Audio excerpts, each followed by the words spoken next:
Keni qartë pyetjen? E çfarë ka ato? Pra, për 3 prioritetet tuaja kryesore gjatë vitit të parë të mandatit. A ka mundësi edhe njerë pyetjen se ç'tu fal pata. Për këtë pyetja tjetër më fal. Mundësisht, dhe jap një shembull praktik.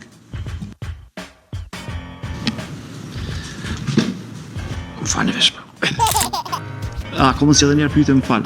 Ky është njeriu që u propozua për krye prokuror të shtetit nga Këshilli Prokurorial. Emrin e ka Zejnullah Gashi. Paraqitja e tij në këtë intervistë ishte skandal. Ashtu që vrehej se ai përgjigjej përmendsh.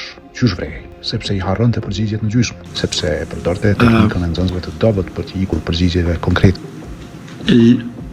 Shkelet disiplinore janë të përcaktuar në ligjin për shkelet disiplinore për prokuror dhe gjyqtar. Sepse i harronte edhe pyetjet që i bëheshin aty për aty. Nëse zgjidhni kryeprokurori i shtetit, cilat do të jenë 3 prioritetet tuaja kryesore gjatë vitit të parë të mandatit dhe si do ta matni suksesin e tyre? Keni qartë pyetjen? Po ç'të ka ato? Pra, për 3 prioritetet tuaja kryesore gjatë vitit të parë të mandatit. A ka mundësi edhe njerë pyetjen se ç'tu fal pata. Pyetja ishte kjo. Nëse zgjidhni kryeprokurori i shtetit, cilat janë 3 prioritetet tuaja kryesore gjatë vitit të parë të mandatit tuaj? Dhe si do ta matni suksesin e tyre? Për shembull, këtu pyetet se çfarë mosash konkrete, pra mos harroni, do të ndërmarrë si krye prokuror për të siguruar që prokurorit do t'i respektojnë të drejtat e njeriut gjatë ndjekjes penale. Pyetje shumë e thjeshtë dhe shumë e rëndësishme. Gashi fillon e flet për rëndësinë e të drejtave të njeriut, për situatën aktuale me mos respektimin e prezumimit të pafajësisë. Flet përsëri për të drejtat e njeriut, flet përsëri për prezumimin e pafajësisë, pastaj për rastet e shumta të parabulgimit. I sillet ai pështillet për minuta me radhë përgjigjes, me gjëra krejtësisht të kota, të cilat ata që i ka përballë natyrisht i din, po ashtu përmendesh. Mirë po, nuk flet për asgjë konkrete. Pastaj një raportit nuk di sa është i saktë, mirë po një raport që vjen më duket se kam lexuar se vjen nga Euleksi. Për më keq, Zejnullah Gashi ishte denoncuar në polici nga Albulin Haxhiu sepse merri në moment i kishte shkuar në zyrë pa paralajmërim për t'u arsyetuar mbi disa thashë thëme se po e ndiste një të afërm të saj për inat të saj. Para mendoni. Këtë sjellje pa skrupull, servile, të padinitet e kishte lajmëruar vetë Albulin Haxhiu. Ky u propozua për krye prokuror të shtetit. Kjo është Kosova e vitit 2026.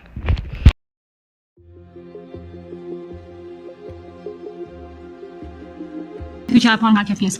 Si kryeprokurori i shtetit, çfarë mosash konkrete do të ndërmarrët për të siguruar që të gjitha prokurorit në Republikën e Kosovës të respektojnë standardet kushtetuese dhe ndërkombëtare për të drejtat e njeriut gjatë ndjekjes penale, veçanërisht në rastet e ndalimit dhe parabulgimit në njërin anë dhe parimin e prezumimit të pafajësisë në anën tjetër?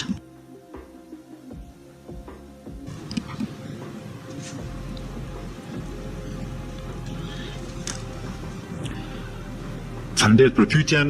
Legjislacioni jonë i Republikës Kosovës ka të inkorporuar konventat ndërkombëtare, madje kushtetuta jonë në 22 ka të inkorporuar aktet si pjesë e aktit juridik edhe konventat ndërkombëtare me tekst të veçantë dhe konventat ndërkombëtare për drejtat e njerëzit dhe madje në rast kolizionit të ligjeve përparësi në zbatimin e saj ka kjo konventa ndërkombëtare, konventa evropiane për drejtat e njeriut.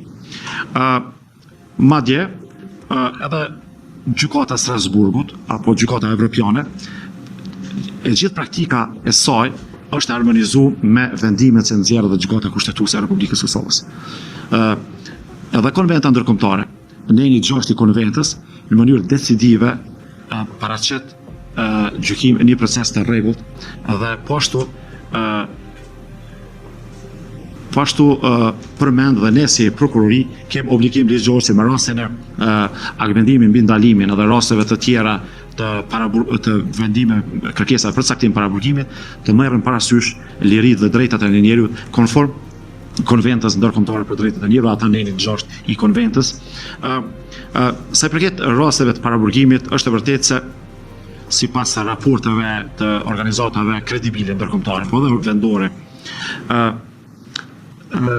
pastaj një raportit nuk di sa është i saktë, mirë po një raport që vjen më duket se kam lexuar se vjen nga Euleksi, përcakton, ka evidentuar se 37% të burgosëve, nivel të burgosët gjithë burgjeve të Kosovës, 37% janë të paraburgosur ose me akt vendim mbi ndalimin ose me caktim paraburgimit. Kështu që këto shifra nuk janë shumë të larta dhe patjetër se unë si kryeprokuror, nëse e marr besimin kuptohet, unë si kryeprokuror do të kujdesem që të respektohen lirit dhe drejtat e njerëzit dhe të pandehurit në rastin konkret.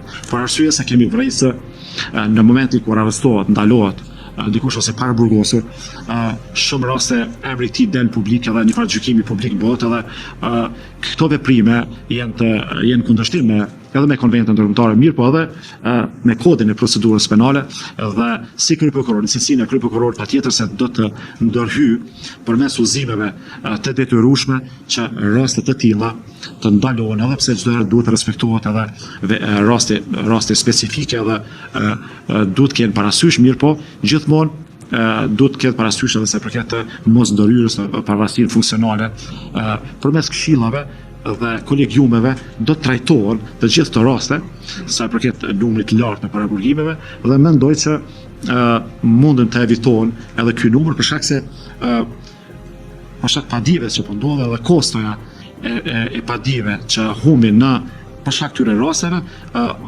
KXK-ja mbas raporteve që kemi kuptuar, del se disa milione paguaj kompenzime për shkak të ndalimeve të faktikisht jo të lehtëshme.